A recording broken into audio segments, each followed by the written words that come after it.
विमल, पोलो, जोबा केसरी, हर पल मनाओ केसरी त्योहार। आप कहाँ से आए भाई? मऊ से। आप भी मऊ से? तो 350 किलोमीटर है लखनऊ से। सभी मऊ वालों का लखनऊ बनाया है सेंटर। मऊ में नहीं है सेंटर? नहीं, मऊ में है, दूसरे जिलों का है।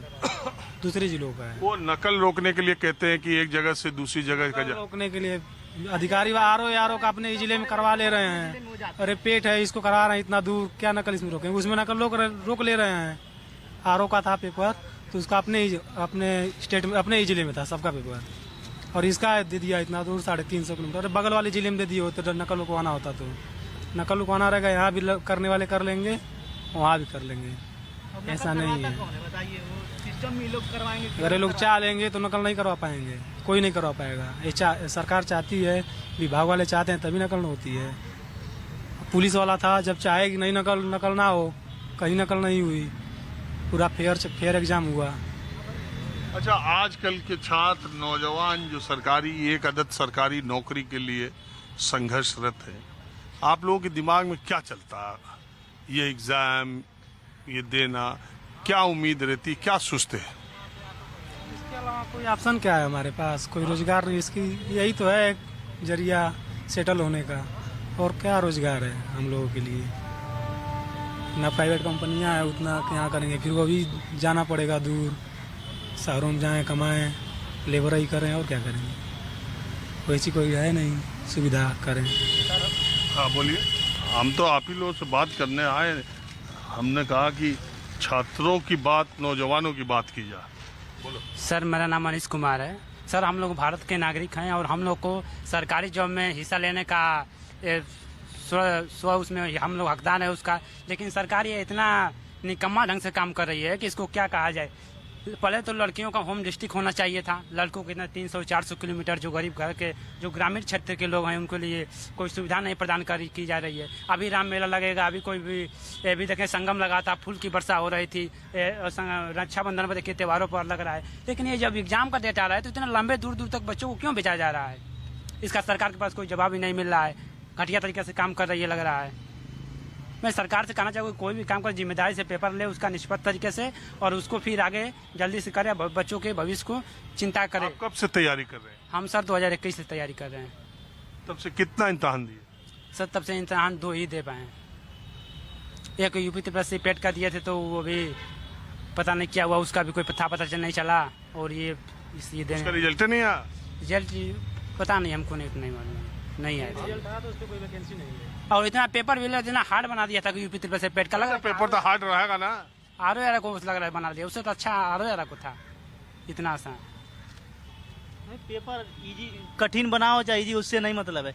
बढ़िया सुविधा जो बच्चों को, बच्चे तैयारी कर रहे हैं, कठिन और मीडियम तो अपना देखेंगे, लेकिन अब 95 रुपये का फार्म भरवा दिए हैं। मान लीजिए 195 का, और फिर 1000 यहाँ आएंगे, फिर मान लीजिए रूम भाड़ा, मतलब सब देखना पड़ेगा। अब कैसे पड़ेगा? 2000 तक खर्चा पड़ जाएगा पेपर देने का। यहाँ पे ऑटो वालों का ऐसा है कि हम लोग को अगर 10 किलोमीटर जाना है तो 150 मांग रहे हैं, 200 मांग रहे हैं, तो ये सब दिक्कत होती है ना। हाँ जी, हाँ बोलिए। आप भी एग्जाम ही देने आए? जी सर। कहाँ से आए? जरा किसको भैया? महाराजगंज से। महाराजगंज? अरे वो भी तो 300 किलोमीटर। हाँ है, 300 किलोमीटर है। आप कब से एग्जाम दे रहे हैं? नहीं, मैं तो ऑलरेडी एक सर्विस में हूँ, यूपी पुलिस गवर्नमेंट का। हाँ? मैं एक सर्विस में हूँ, लेकिन ये साथ में परीक्षाएं देता रहता हूँ। थोड़ा जिस सर्विस में हूँ वहाँ थोड़ा सा दिक्कत होता है, तो दूसरा कोई मिल जाता तो अच्छा ही रहता। आप राजी रंजन सर हैं? हाँ जी। जी सर, मैं न्यूज आपका देखता रहता हूँ। अरे ठीक है। तो आप बताइए, ये नौकरियों की, रोजगार की क्या स्थिति चल रही है? स्थिति सर अगर देखा जाए, जितने मतलब आ रहे हैं एग्जाम देने, उस अनुपात में वैकेंसियां कम आ रही हैं। अनुपात इसको बढ़ाना चाहिए गवर्नमेंट को। जैसे पब्लिक सेक्टर में चीज़ों को कम किया जा रहा है, अगर मान लीजिए ये देश चाहता है कि पब्लिक सेक्टर में, लोग चाहते हैं कि पब्लिक सेक्टर को थोड़ा सा बढ़ाया जाए, तो बढ़ाने में क्या दिक्कत है? आप उस तरह से वैकेंसियां निकालिए कि लाखों लाख लोग आ रहे हैं, तो कम से कम 10% 20% वैकेंसियाँ हैं, उतनी भी नहीं आ रही हैं। बच्चे परेशान हो रहे हैं। और प्राइवेट सेक्टर का देखा जाए तो उसमें भी इतना जॉब नहीं है। मिल भी जाता है तो सब कहते हैं कि मिल गया जॉब, और बाद में 1 साल के बाद जब उसको निकाल दिया जाता है तो कहीं नहीं पता चलता है। गवर्नमेंट जॉब तो गिनवा देती है कितने लोगों को एम्प्लॉय बनाया गया, नौकरी दी गई, लेकिन 1 साल 2 साल के बाद वो निकल जाता है, कंपनियां निकाल देती हैं, चाहे किसी परेशानी की वजह से निकल जाता निकाले जाने का आंकड़ा कोई सरकार नहीं देती कि इतने लोग प्राइवेट नौकरी से निकाल दिए है। गए। जी, एम्प्लॉय जब जाता है उसका तो मिल जाता है आंकड़ा, लेकिन निकलने के बाद फिर वो भटकता है। ये समस्या देखिए, पीईटी परीक्षा जैसा मैंने कहा 2021, 2022, 2023 में हुई, 24 में शायद नहीं हुई, नहीं, 24 में 24 में नहीं हुई नहीं ना, और 25 में हुई। तकरीबन हर बार 25 लाख के आसपास ही छात्रों ने परीक्षा दी। पीईटी एग्जाम अगर आप क्वालिफाई करते हैं तो अगले 1 साल तक जो वैकेंसी आएगी उसके लिए आप एलिजिबल रहते हैं, आपकी अहर्ता रहती है। लेकिन पेट एग्जाम 2021 का होने के बाद तो वैकेंसी आई, 22 और 23 के बाद कोई वैकेंसी नहीं आई। वो 1 साल का जो टाइम था वो लैप्स कर गया। सरकार को लगा कि ये हर साल परीक्षा करा रहे हैं, वैकेंसी नहीं दे रहे हैं या जो भी। अब उन्होंने इस बार 2025 में ये नियम लगाया है कि अगर आप पीईटी 2025 का एग्जाम क्वालिफाई करते हैं तो अगले 3 साल तक, तब तक उत्तर प्रदेश में चुनाव भी हो जाएगा, तब तक अगले 3 साल तक आप जो वैकेंसीज आएंगी उसके लिए एलिजिबल होंगे। फैक्चुअली मैंने कोई बात गलत कही है तो मुझे दुरुस्त आपकी कीजिए। बात सही है। एक चीज मैं और कहना चाहता हूँ कि नहीं, मैंने कुछ नहीं, सही जितनी जानकारी है मेरी सही है, गलत? सारी बातें सही हैं। बस एक बात मैं ये कहना चाहता हूँ कि जो स्टूडेंट हैं इनके दिमाग में ये र्यूमर न फैलाया जाए कि आपका होम डिस्ट्रिक्ट में चाहे बॉर्डर डिस्ट्रिक्ट में होगा तो एग्जाम में लीक हो जाएंगे।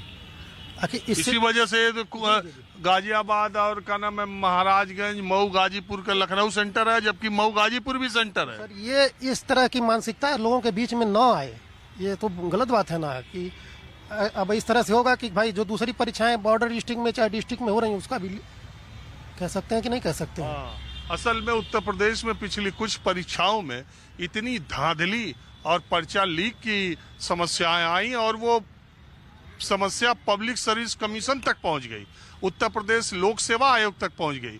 इसके बाद पुलिस एआरओ की परीक्षा जो कराई गई उसके लिए बड़ा अलग से इंतजाम फुल प्रूफ किया गया।